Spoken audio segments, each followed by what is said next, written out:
Bill, from what I've read, your background is kind of a mix of tech, software, hardware, but you have a background in business development strategy.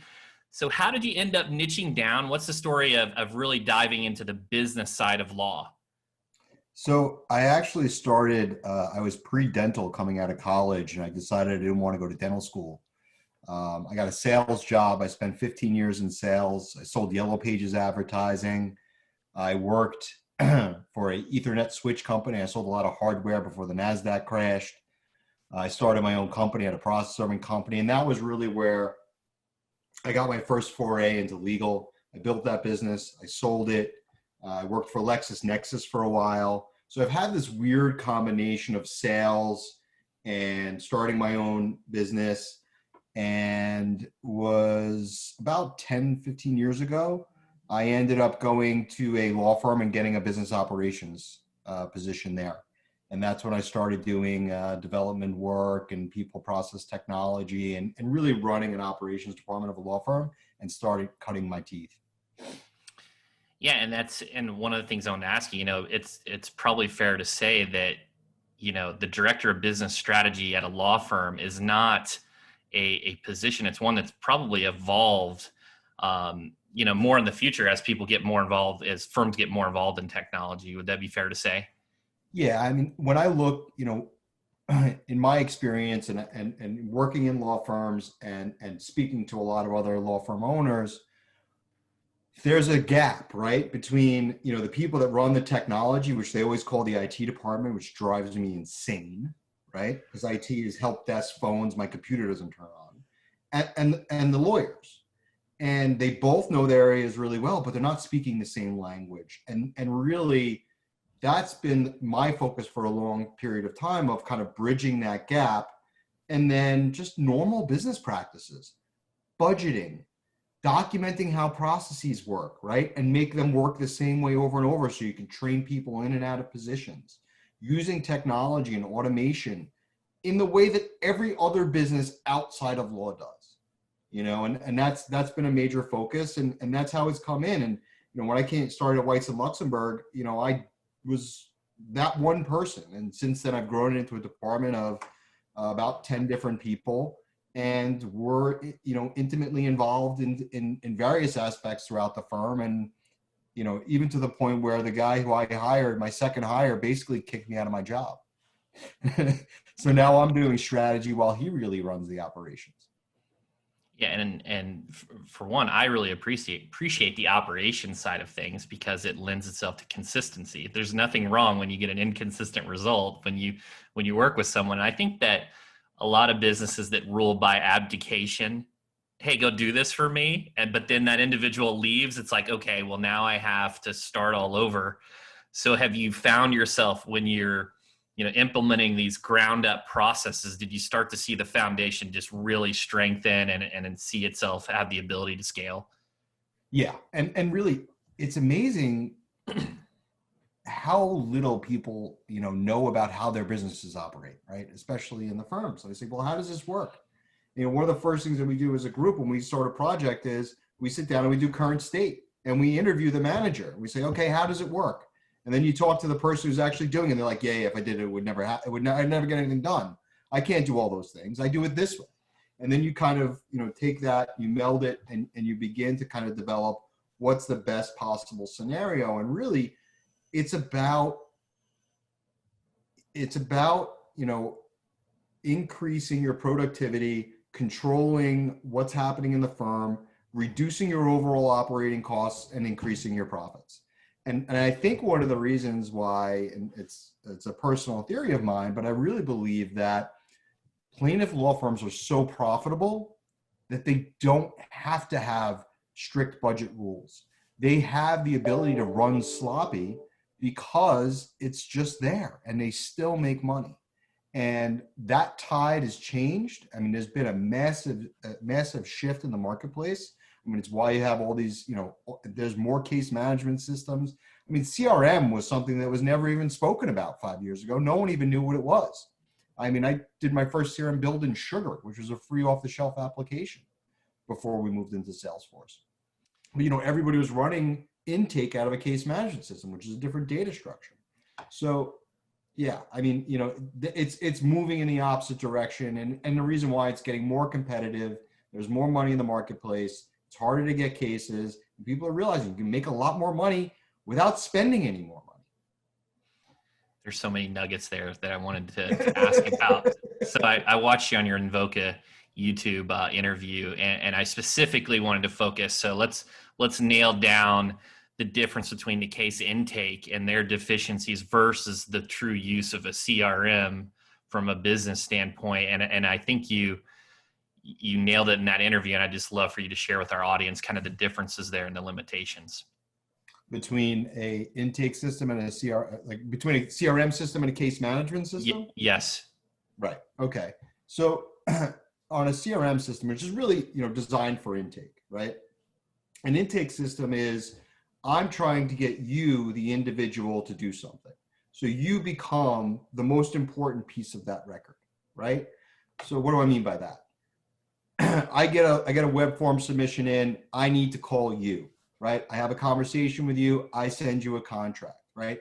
All the next activities, the tasks, everything is all centered around the client. Once you sign the retainer, that is no longer the case. The main record now is, Jones versus Geico, right? Or whatever the lawsuit is. That becomes your parent record, and the individual client hangs off of that. So it fundamentally changes your data structure. Why? What's the next step? I need to order medical records. I need to file a case. I need to, all of the steps as it goes down through the legal process is around the case, and that client becomes tangential and just another party, just like the defendant attorney, the doctor that's treating them, so on and so forth. So that's a fundamental shift that really happened. And for a long time, people struggled running call centers off of case management systems. And that's why, is that your data wasn't organized the proper way. And it's true, even if you go through case management systems, a single event practice case management system data structure is different than a multi-district litigation or a mass tort, right? So understanding what tool you're using for your practice and what areas of practice you operate in is crucial in deploying your technology. Yeah, I couldn't agree more. And, having that CRM, that can be you can turn those people into evangelists because they are human beings, even post intake, kind of the very end, even after they settle the case versus the just going into a record for a case, and it's not utilized for a marketing capacity. It's more of an operational or process capacity. So I wanted to ask you, kind of share with me, you work for Weitz Luxenberg. I mean, they're one of the biggest, if not, the biggest plaintiffs law firms practically in the U.S., certainly in New York City and New York. And you went through this process of, I would just kind of like for you to share with us, what are the core components of a CRM that you should be looking for? What are the core components of case management? This is a very long-winded question of, what was it like, kind of that transformation at Weitz Luxenberg? Yeah, I mean, they didn't have, when I came in there, they were really running everything out of the case management system. They had sort of a CRM type interface within there that they built, but it wasn't really robust. And really comes down to, for intake, it's customer service. It's keeping it simple, right? So, who was the last person to speak to them? When was the last time they were contacted? You don't make your client repeat themselves 15 times. You don't call them 16 times in a day, or not call them for 16 days, right? That's a major component. So it keeps all that information in one spot. The other huge advantage of a CRM system, if it's set up properly, is that a huge portion of a law firm's budget is in marketing and client acquisition, and keeping track of the lead attribution. How did this client get to you, right? Was it Google AdWords? Was it your Facebook? Was it a combination? How are you running through the funnel? A lot of firms, operate transactionally, in that they just put out, a Google AdWord. Were you hurt in a car accident? Yes, click here, bang, you're in. But, in some of these other torts, asbestos and a lot of the drug cases, there's an education process where you're putting out content as it goes in. You're not necessarily asking them to call. You're educating the marketplace in the fact that, hey, if you use Roundup and you got an NHL non-Hodgkin's lymphoma, there's a link here, right? Which is exposure and injury. And sometimes in a car accident, it's pretty obvious. You got hit by a car, next thing you know, you wake up, you're in a hospital. But in a lot of the drug cases, you have to educate the marketplace and say, hey, there is correlation here, or that's what this litigation is about.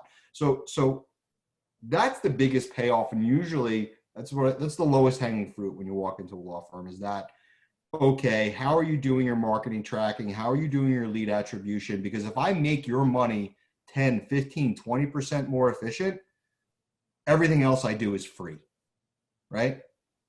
So that's the other part. And then, in the case management side, it's about presenting the information to the lawyers. As all the information gets gathered, it's all in one place. Anyone can review it. The partners, the managing partners, can keep track of all of their cases and understand what's going on in their entire universe. The individual attorneys can see their caseload, know what deadlines are coming up, what's happening, how they can distribute their work. And then, those two things operating together gets you to the kind of nirvana of a normal business, which is very simple, right? What's your net profitability on a firm? There's a lot of referral relationships back and forth, but what's the profitability in your referral relationships? And doing budget forecasting for next year, right? Because, a case that comes in today, it's an 18, 24 month, depending upon what type of case it is, in some cases, 4 or 5 years before you see that money, right? So understanding which areas of practice are profitable, which attorneys are profitable, where you can increase your profitability, capturing all of that data, storing it in one place is really the foundation of getting that started. I couldn't agree with all that. I couldn't agree more with all that. And there's a saying that comes to mind. I know you've heard it, that 50% of your marketing is working. You just don't know which half.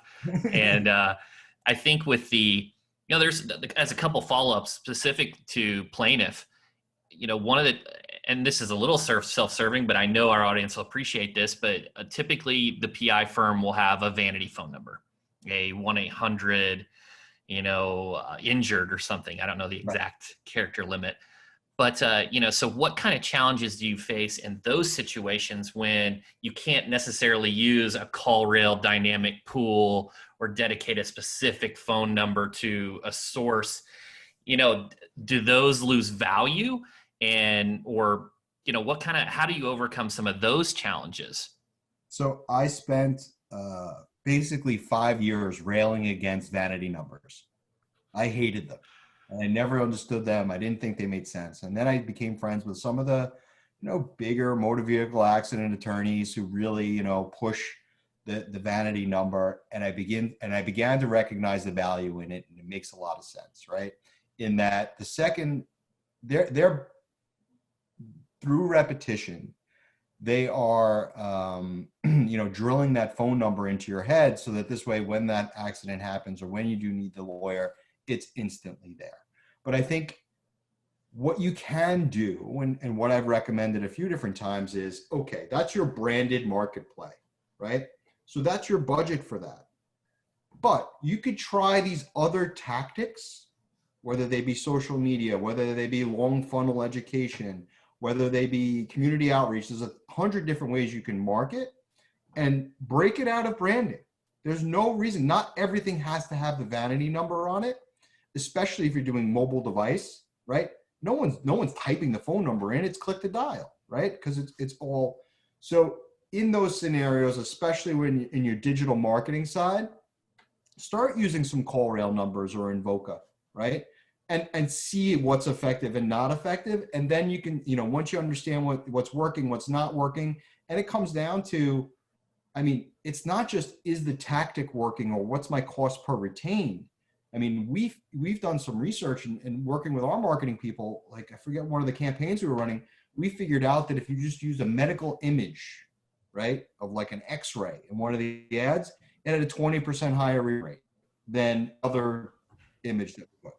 Right. So those are all the little experiments that you begin to play with, and you could translate that over into your branded, right? So you could play over here and do all your A/B testing on one side without your vanity number, and then take your learnings and apply it for best practices into your branded campaign. So you don't have to just, only use that phone number. You could play around a bit. And I recommend it because the learnings that you get there increases the efficiency of your branded marketing. Yeah, that's some great points. I'd always wondered that, and I, in terms of attribution, and it makes sense. It's easy to do the direct response, bottom of the funnel, your paid ads when you're bidding those bottom of the funnel keywords and things like that. I was just kind of curious from a brand perspective, and also, it's just a challenge. I would say, you got your funnel, the top, top of funnel, middle of the funnel, bottom of the funnel, or no, like, trust, whatever you want to call it, in how you evaluate their effectiveness when it's not that immediate return. And so I'm sure that's a big component of having enough data probably paints a different picture. Yes. And it's interesting. We've gone through the journey, right, where we started with the platforms. We moved into the platforms, then we made all the platforms talk together, and everyone, everything had a place to go. Then we made all the we made them all communicate together. Then we started building on the reporting on it. And it was a very fast acceleration in the reporting side. And then we hit like a dead stop. And it was, why? Because the ability for people to interpret and understand the data that we were providing to them, we exceeded their limit. They didn't understand what to do with the information we were telling them because it was too much information. So now we're actually in a push and pull in between providing reporting and data and educating. How, what's the history of that data, right? Where does it start? Where does it stop? How accurate is it? Are we capturing it, or do we have to go back into the database and change the way we're capturing a particular piece of information to make it, a better reporting format? But also how to think about the business, right? We've come to the point in the last year, really, since we've made this huge push into really making the data consumable, where the attorneys themselves have had to change their decision-making process in typically more around operational issues, but definitely how to spend money, how to assign out work, how to interpret that, because they just have a lot more information that they've never had to deal with before. But the benefits are, impressive. Yeah, and I imagine from the scaling component and choosing strategic partners to work with, whether it's a media buying company or SEO or PPC or whoever, traditional marketing, that there's a more of an objective thing. Hey, here's the data. You're not getting it done. Like, I like you, but we're going to have to let you go type of situation. And it's knowledge, right? So, I've had some marketing companies that had long relationships with the firm, and I sit down and I say, okay, I'm interested in running some marketing and investing in this litigation and seeing if we can get some cases. What's your cost per retained? And then they tell me, and I'm like, I'm doing better. Like, why should I go with you? And they would get frustrated, like, we had a great relationship, blah blah blah. And I'm like, I'm saving $500 on per case. Sorry, I'm not going to spend the money with you just because we're friends. I mean, if you can get your costs down, we're there. But understanding what your numbers are. And again, it goes back to increasing your profitability, more efficient use of your capital. No one has unlimited budgets. And at the end of the day, it becomes a competitive advantage, because if me and you are both going after that same case and my money is 20 or 30% more effective than yours, and we're spending the same amount, I'm going to beat you. And it's compounding over time, because I'm signing up more cases for you this year, which means I'm going to have more money next year to spend, and so on and so forth. And I just keep on beating. I got a lot of follow-up questions. So a personal injury firm, let's say, that wants to get more focused or try to improve their attribution, what are kind of the foundational things that they should look at in trying to measure, lead sourcing and things like that? It starts with, and I always kid people, hire a nerd, right? Hire someone. It actually starts before that. The first thing is make sure that you take someone whose job it is to work for the law firm, not on the law firm, right? Or I'm sorry, got that back. On the law firm, not for the law firm, right? So they don't talk to clients. They don't, their job is singular in that, they run marketing, they run data. They don't have to come in and press a button every day. They're project based, and they're able to move these projects forward. The second thing is you have to assess who you have in the office, right? And you can't expect, the guy who, let's say, is running in a traditional IT department right? So he's setting up your phone system, making sure that the network's up, all that, to suddenly go and do web design and lead attribution. It's not the same skill set at all, right? Yes, it's technology, but it's like saying any lawyer can do any area of practice. It's not true. You have to have a knowledge foundation. So figuring out, do you have the people with the right skills, with the right mindset, right? The way they think, the way to troubleshoot, being creative, in the right position. If you don't, find that person. If you don't want to hire them directly, you can outsource it for a period of time, but bring that knowledge in-house, and then start going through your systems and understanding how you're capturing the information, start creating plans around process. It goes down to people, process, technology, right? So do you have the right people in place? Do you have a process defined and exactly how you're going to capture it? For us, it's the marketing, it goes to marketing department, it goes to the accounting department, it goes to the operations department. They're all involved in the creation of a new campaign, and the legal team. So that this way we know where they're coming from, how much we're spending on them, linking everything all together. And that's what gives you the full scope picture. So it requires people to work as a team, and you got to make sure you have the right skills in house. So it's truly that Venn diagram. So you don't have the right people, but you got the process and the tech, then, or you're missing any of those components, kind of sweet spot right in the middle. Yeah. And a lot of law firms don't want to invest in that, which to me is, my first 2 years were basically free because of all of the fat that I found. I mean, we're cutting contracts, hundreds of thousands of dollars, because no one reviewed them no one got a competitive bid for 3 or 4 years.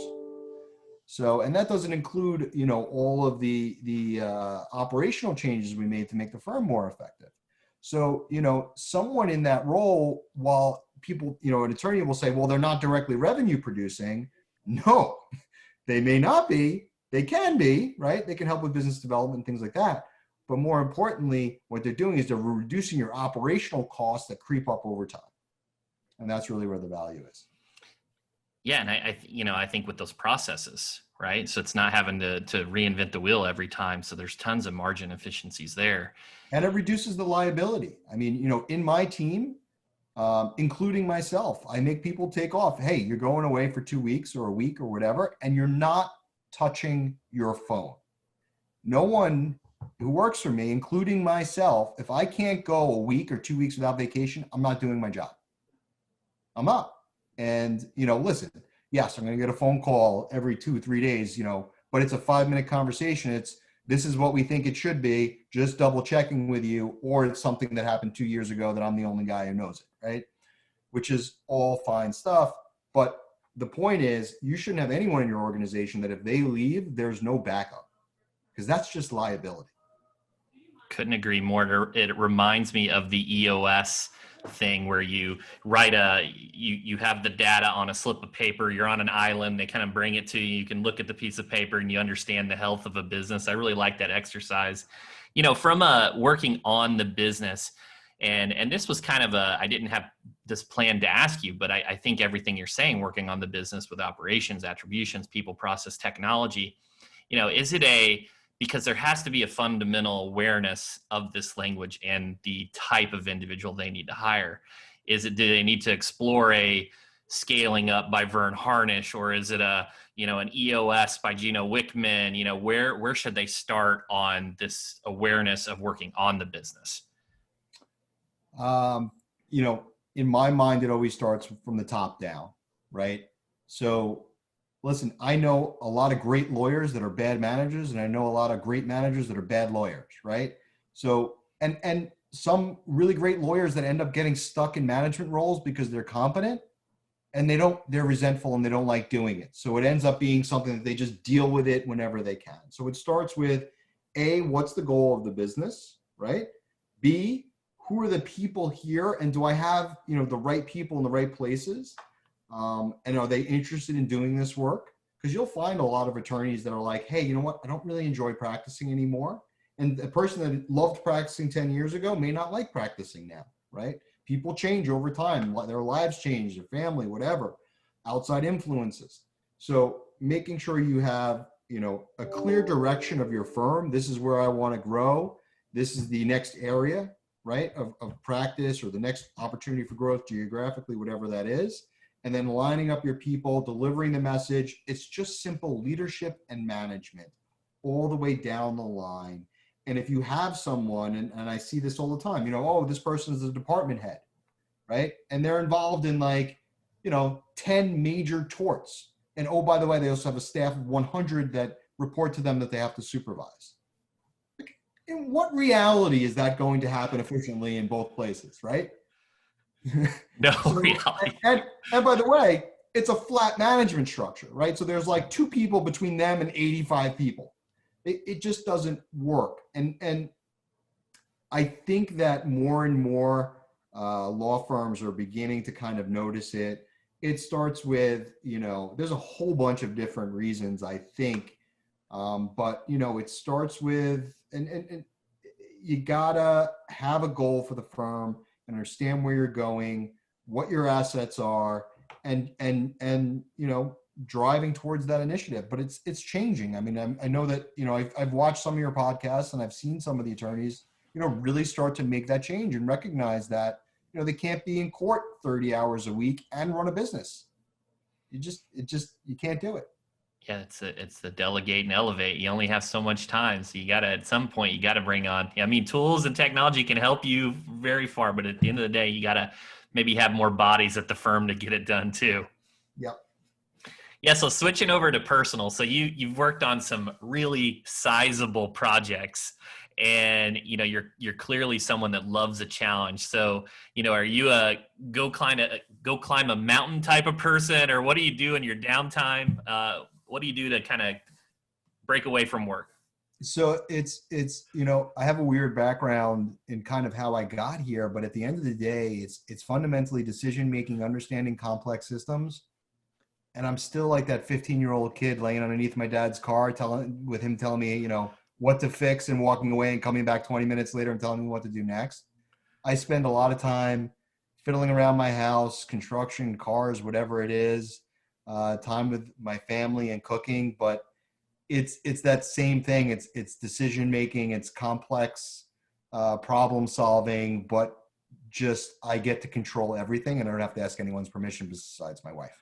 Had to throw that one in at the end. Yeah, I mean the real boss. I love that. Okay, so we're gonna close up with our 3 for 3. It's just 3 questions in 3 minutes, kind of quick hitter at the end here. So number 1, I know you know where this question's coming from. What is your top search engine optimization tip? It's content. For me, I look at so many websites and they don't add the content to it. They don't keep it up to date. They don't keep it relevant. That's a big aspect, and it's hard. I mean, it's really hard coming up with that creative over and over again, but content. Absolutely agree. Which entrepreneur do you admire the most? Oof, that's a tough one. I read a lot of biographies.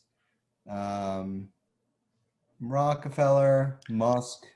It's a combination. I don't know if I could just pick one. There's certain aspects of each one that I like. I have to ask a follow-up, and I'm probably not supposed to do this, but did you read Titan? That's like one on my to read list. Yes, it was fantastic. Actually, I just recommended it to somebody the other day. Really? I got to read it. Okay. And then final question here.